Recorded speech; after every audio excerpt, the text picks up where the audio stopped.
आमची भूमिका स्पष्ट आहे।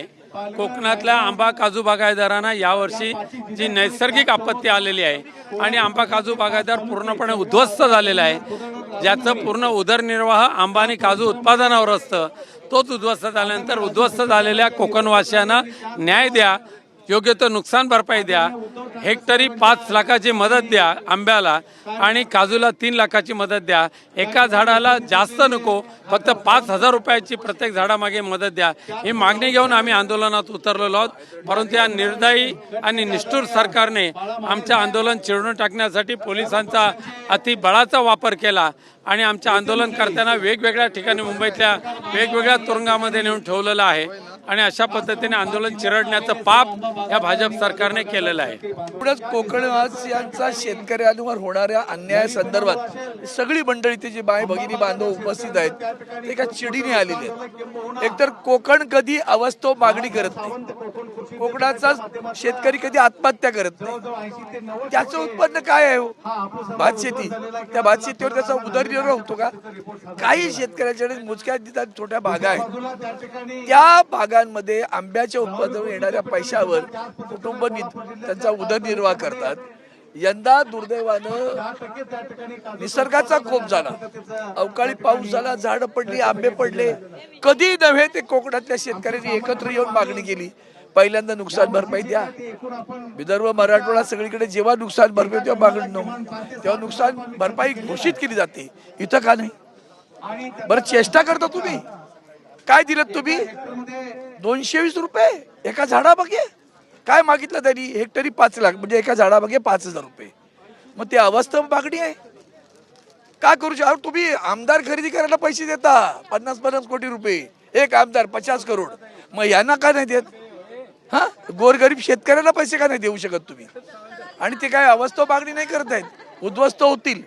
आणि म्हणून ही जी मागणी घेऊन सगळा शेतकरी होता, कोकणातली काही ठराविक मंडळी त्या उपस्थित झाली।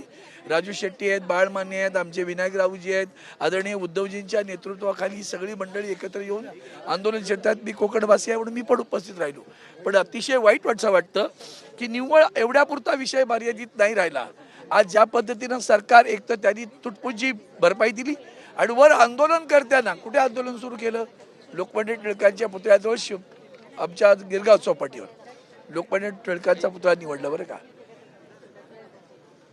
स्वराज्य हे माझा जन्मसिद्ध हक्क आहे, ते मी मिळवीनच असे म्हणणारे लोकमान्य टिळक। इंग्रजांच्या कोर्टात न्यायाधीशाला खडसावून सांगणारे टिळक तिथून सुरुवात केली का?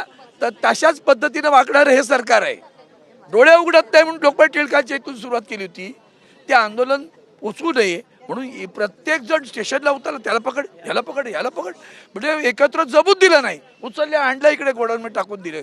आता पुन्हा राजू शेट्टींच्या बद्दलची आता माहिती मिळाली, त्यांना पकडलं आणि डोंगरीला घेऊन गेले। काय त्यांनी साधणार? तुम्ही आंदोलन करू देणार नाही, आंदोलन आमचं बिस्कट होणार। एक लक्षात ठेवा, ही ठिणगी पेटली ना तर ती केव्हा होईल आग त्याची ते तुम्हाला कळणार पण नाही। मला असं वाटतं कोकणाच्या संदर्भात सगळ्याच बाजूने अन्याय आहे। गाड्यांच्या संदर्भात पण कोकणवासी लढतोय, रेल्वेच्या संदर्भात कोकणवासी लढतोय। तुम्ही एक ब्रश सुद्धा काढत नाही। मला भारतीय जनता पार्टीचा एक आमदार खासदार या विषयावर बोलताना दाखवा बरं। नाही ना, कोकणवासियांनी सुद्धा लक्षात घ्यावं, कळलं का? मुंबई गोवा हायवे त्याला तर आता तिकडं चंद्रावर गेलो ना तेवढे पैसे खर्च, त्याच्यापेक्षा अधिक पैसे खर्च झाले, नाही झाला मुंबई गोवा रस्ता। आणि म्हणून कोकणवासियांनी आता ठरवलं पाहिजे, हे जे एक ही भूल कमल का फूल, ती भूल तुम्हारी जो हुई है ना वो भूल सुधार लो पहिले। आणि म्हणून ती तुमची सुधारणा करण्याची आवश्यकता आहे, तर शेतकऱ्यांना न्याय मिळेल। आणि म्हणून सगळ्या इथं आंदोलनकर्त्यांचं स्वागत करतो, त्यांना आई भवानी शक्ती देव की आम्ही आता स्वस्थ बसणार नाही।